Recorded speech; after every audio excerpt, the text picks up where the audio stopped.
Hi there, it's Rachel Thexton with Rachel Thexton Connects.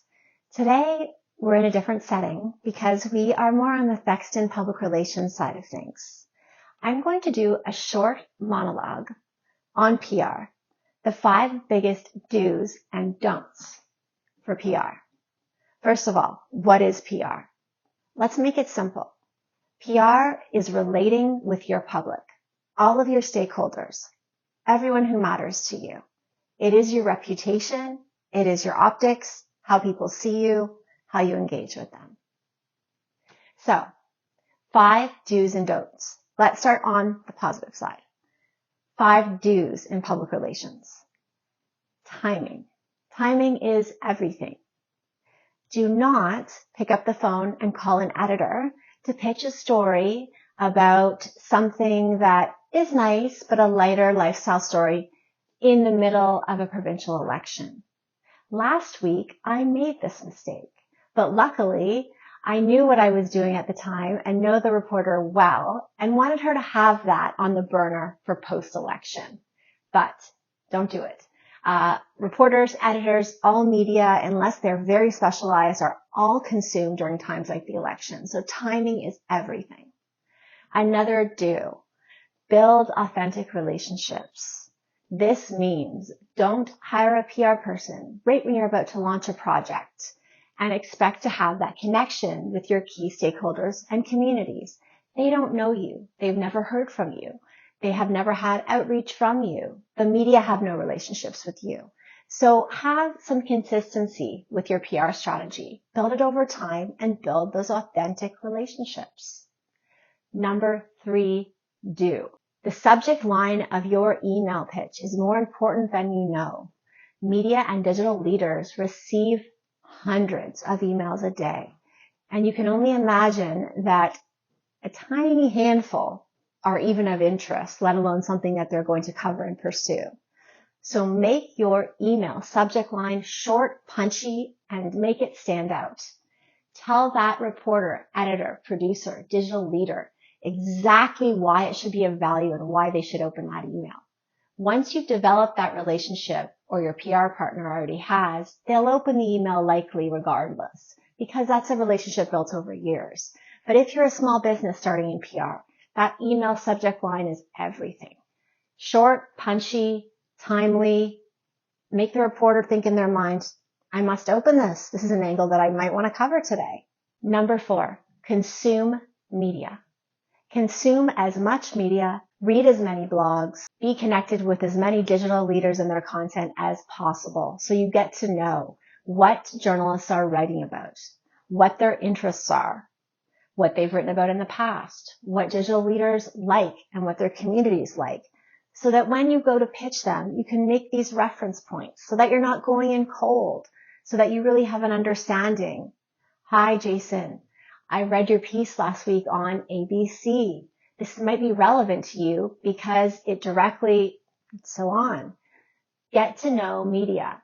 You must develop a love for media, social media, digital media to work in PR successfully. Consume it always, weekend, evening, morning. Get to know all the different times of traditional media. And obviously now we're on a 24-hour digital media clock. And number 5. And this might be one of the most important, is personalize the pitches. There are still, according to journalists, friends of mine and colleagues, many PR professionals who send pitches, the same pitch, to hundreds of media across the country. They don't even put a first name in the email. They don't say why that reporter specifically would be interested in the story. Sometimes they even invite Vancouver media to Toronto events. That is common, sadly, still even today. Personalize, again, this is about relationships, public relations. I hate to be repetitive, but these mistakes are made often.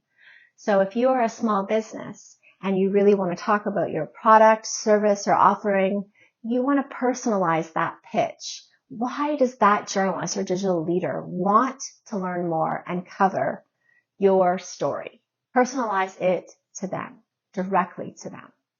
And don't pitch everyone, a select few. Let's move to the 5 biggest don'ts. So this is really important, and please don't think I'm being condescending. I've been doing this for 24 years. Whatever you do as a profession, I know nothing about. 5 biggest don'ts. Don't be a one-hit wonder. There are so many clients or potential clients who come to me and they want to have a 4-week contract, or they want to have a 2-month contract even. You're a flash in the pan. Yes, I can generate a couple of media hits that will be fabulous for you. But in order to have excellent results that are going to provide the value that you want in meeting your communications goals, you need to have consistency in your PR strategy, which means investing in it. Investing a minimum of 6 to 12 months, a minimum, because you need to develop those relationships with media. Don't be that one-hit wonder who shows up on the scene. You have a couple of, maybe a few hits that you can put on the website, but then you're gone. So invest in it. Number 2, don't forget about the customers who have already purchased from you, who've already used your services. These are low-hanging fruit. These can be your biggest cheerleaders. Often I see clients who, once they have made this sale, whether it be a big one like a home or a small one like a bottle of wine, they don't stay in contact with customers who are happy and who have purchased from them or used their services.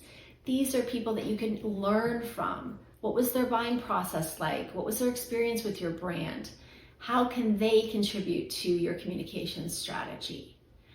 Number 3, on the don't side, don't make yourself invisible when media needs you for commentary as an expert source, and it doesn't necessarily involve a new project of yours or a new product. You want to be an expert industry source. You'll be seen as someone who's very knowledgeable in your industry and space. It's great for the brand, and it also helps to enhance that relationship with media because you're helping them, and they do not forget that. Number 3, don't forget to storytell. Storytelling is never really something that people think of when they initially think of PR, but storytelling is a vital part of public relations. There is such an overload of information in the digital space that stories that are really going to be memorable, that are going to pull in emotions and that are authentic and real, are going to affect people. So if someone within your organization has a story to tell that really aligns with your brand's philosophy and values, leverage that story. Be a storyteller. Media love to be storytellers too because audiences and readers love that. So don't forget about storytelling. The 5th and final mistake, this is a bit of a sensitive one, but please don't micromanage your PR partner. Now, as I said before, the industry that you work in, the specialty that you have, you're amazing at it. If I tried it, I would fail miserably. That being said, your PR partner should want to learn everything they can about you, your organization, your brand, your goals, all of those things. But then put it in their hands. Let them be creative. When they are given a little bit of free rein to think outside of the triangle, then they will come up with some pretty cool ideas. They know what will resonate with media and digital leaders. And they've been doing this for a long time if you're working with the appropriate PR partner. So have some trust. If you don't have that trust in your PR partner, maybe you shouldn't be working with them. So yes, make sure that they are completely invested in learning about you, your organization, what you hope to benefit, that they're asking tons of questions, but then loosen the reins and let them do your thing. I guarantee you, if it's a great PR professional, you're going to have fantastic results and you're going to truly understand the value of public relations and what it means and what it could mean for you and your organization, your brand. Thank you so much and have a great day. Please subscribe to the brand new YouTube channel as the podcast is now visual, and also listen on all podcast platforms. Thank you and have a great day.